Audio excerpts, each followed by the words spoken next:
Quand on enquête sur le lait en France, la première chose qui frappe, c'est qu'on se heurte à un mur. Ce marché est dominé par deux grandes marques, Candia, propriété du groupe Sodial, et Lactel du géant Lactalis. Il y a aussi de gros industriels. Nous les avons tous contactés un par un, avec une idée simple, comprendre comment ils font du lait un grand produit de consommation. Après des dizaines d'échanges de mails et de discussions avec des attachés de presse, nous avons à chaque fois obtenu la même réponse. Non, aucun tournage, parfois suivi de bonne chance. Dans le meilleur des cas, nos appels se terminaient par une promesse que nous attendons toujours. Je vous rappelle. Merci beaucoup. Je vous en prie, madame, au revoir. Au revoir. Alors pourquoi ces refus systématiques? Ces énormes groupes ont-ils quelque chose à cacher? Un secret à préserver? Devant une telle opacité, nous avons décidé de remonter la filière. A priori, quand on voit des différences de prix sur des produits similaires, on peut penser qu'il s'agit d'une différence sur la matière première. Mais en allant à la source, nous avons découvert que la réalité n'est pas aussi simple.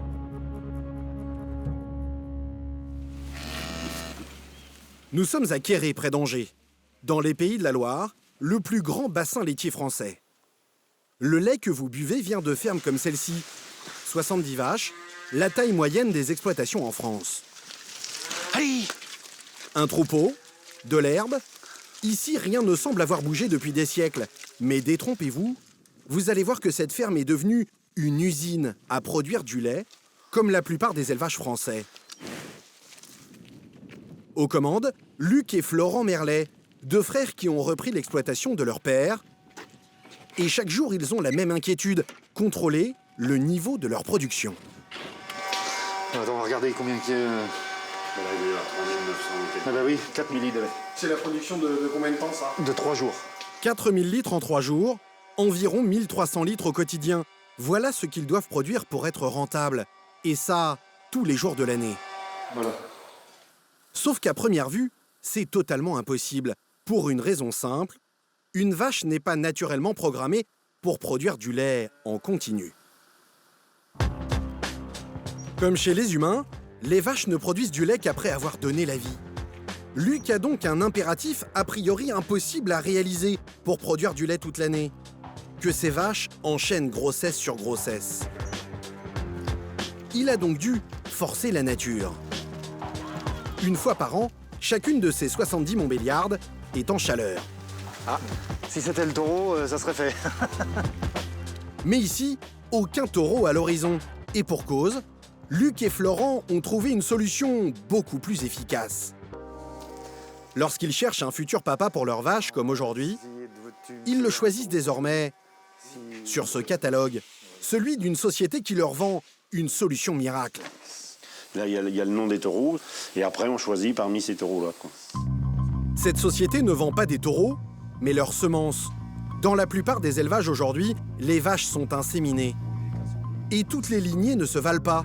Chaque semence est notée selon des dizaines de critères.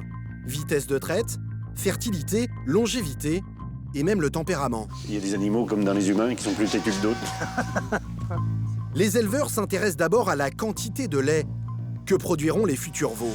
Au niveau lait, ça reste encore à peu près correct. Et puis... Et pour que leur usine à lait tourne encore mieux, ils peuvent aussi corriger les défauts du troupeau. Aujourd'hui, justement, l'une des vaches en chaleur a des pieds trop courts. Elle est difficile à traire. Heureusement, sur cette liste, il y a un champion de la mamelle. Gonesse. Au niveau de la mamelle, il y a une bonne santé. Mais après, c'est la longueur, la forme, la grosseur. Gonesse est le mieux noté sur la forme de la mamelle. Sa candidature est retenue. Et quelques heures plus tard, il y a un grand événement à la ferme. Bonjour, ça va bien? Les deux frères ont un rendez-vous on ne peut plus important, la visite de Sylvain Garnier. Il travaille pour la fameuse société qui fournit le catalogue, et s'il est là, c'est pour une opération particulièrement délicate. Sylvain, c'est une sorte de super gynécologue pour les animaux. Toute l'année, il passe de ferme en ferme, avec dans sa camionnette les semences de tous ses champions. Sa mission, remplacer le taureau. Donc je chauffe un peu, en fait, c'est pour éviter le choc thermique. La suite se fait au pas de course. Sylvain doit opérer dans les 5 minutes pour que la semence de gonesse ait toutes ses chances. Donc là, normalement, dans 9 mois... Dans 9 mois, il y aura un vélage. Il y a un vélage.